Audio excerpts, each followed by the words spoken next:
እንዳት ወጣት ልጆች ይረብሻሉ። እንዲህም እያሉ ይናገራሉ፣ አድጌያለሁ እኮ። ከዛም እናቱን መታዘዝ ያቆማል። ከእናቱ ወይም ከአባቱ ጋርም ደግሞ ይጋጫል። እንዲህም ይላል፣ አድጌያለሁኝ።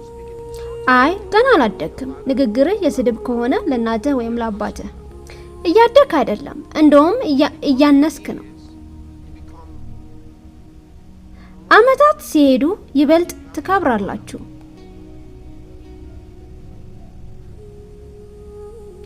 ነገር ግን አንተ ምንም ክብር የለህም። እንደዛም ነው ለእናንተ የሚሆንላችሁ። ይበልጥ የበሰላችሁ ስትሆኑ ይበልጥ ትሑታን ትሆናላችሁ። ነገር ግን ትህትናችሁ ከብር ያለፈ ከሆነ አላደጋችሁም። ስለዚህ የምትወስኑት ውሳኔ ስታድጉ መናገር ይቻላል። እንዳደጋችሁ ወይም አንድ ነገር እንደሆናችሁ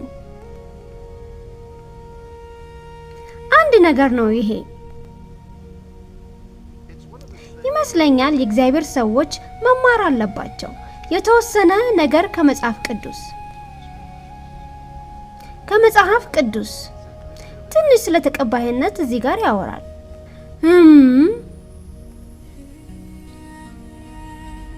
በህይወት አንዳንድ ነገሮች አሉ የእግዚአብሔር ቃል የሚያስተምረን። ታላቅነት፣ ከሌሎች ታላቅ መሆን መቼም ህልማችሁ ሊሆን አይገባም።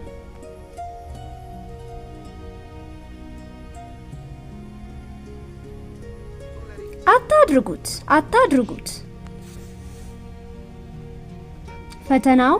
ፈተናው አንዳንዴ ይመጣል። ታውቃላችሁ፣ ልትፈልጉ ትችላላችሁ። ቀድማችሁ ማለፍ ትችላላችሁ ያለፈውን ትውልድ።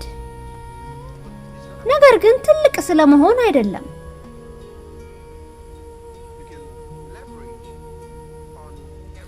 ልትወርሱ ትችላላችሁ። ለምሳሌ የእስራኤል ልጆች መቼም አያስቡትም። እየጸለዩ ታላቅ እንዲሆኑ ከአብርሃም ከይስሐቅ በላይ እንዲሆኑ፣ ነገር ግን ከያዕቆብ በቀር።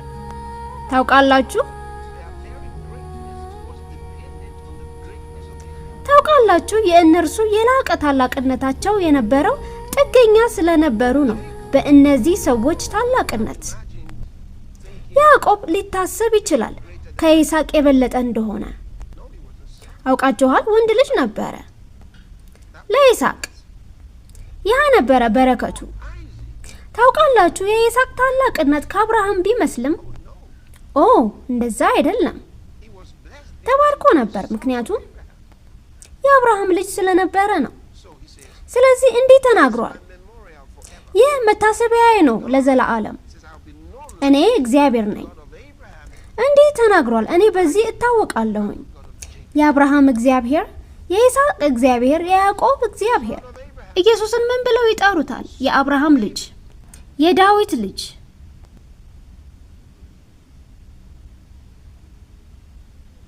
ስለዚህ እዚህ ጋር ጊዜውን አልፋችሁ ትሄዳላችሁ።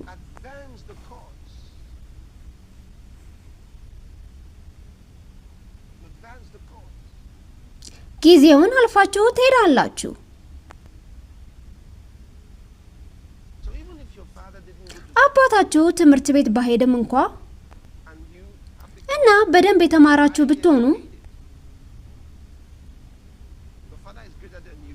አባታችሁን ከእናንተ ይበልጣል፣ ምክንያቱም ስለወለዳችሁ።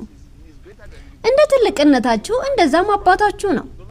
ይህ ማለት እርሱ ከእናንተ ይበልጣል፣ ምክንያቱም እርሱ የእናንተ ውጤት ስለሆነ። ምንም ያህል ታላቅ ብትሆኑ እናንተ ከእርሱ ናችሁ። ይህም እርሱ ከእናንተ የላቀ ያደርገዋል። ይህንን ተመለከታችሁ? የዚህ አይነት አክብሮት ካልተማራችሁ እራሳችሁን ታገኙታላችሁ በቀላሉ ስትጠፉ። እነዚህ ናቸው ዋናዎቹ ምክንያቶች። ታላቅ አክብሮት ያለን እግዚአብሔር ለእኛ አስቀድሞ የላካቸውን ሰዎች ናቸው። ምክንያቱም ያለ እነርሱ አይኖርም ነበር አሁን ያላችሁ ነገር። ለእኛ ቃሉን መጽሐፍ ቅዱስን ጠብቀውታል። መልእክቱን አግኝተነዋል፣ ምክንያቱም ጠብቀውታል፣ አቆይተውታል፣ እናም ለእኛ አስተላልፈውታል። ስለዚህ በምስጋና እንቆያለን ለእኛ ስለተደረገልን ነገር። ሁሉ ጊዜ ይህንን አስታውሱት።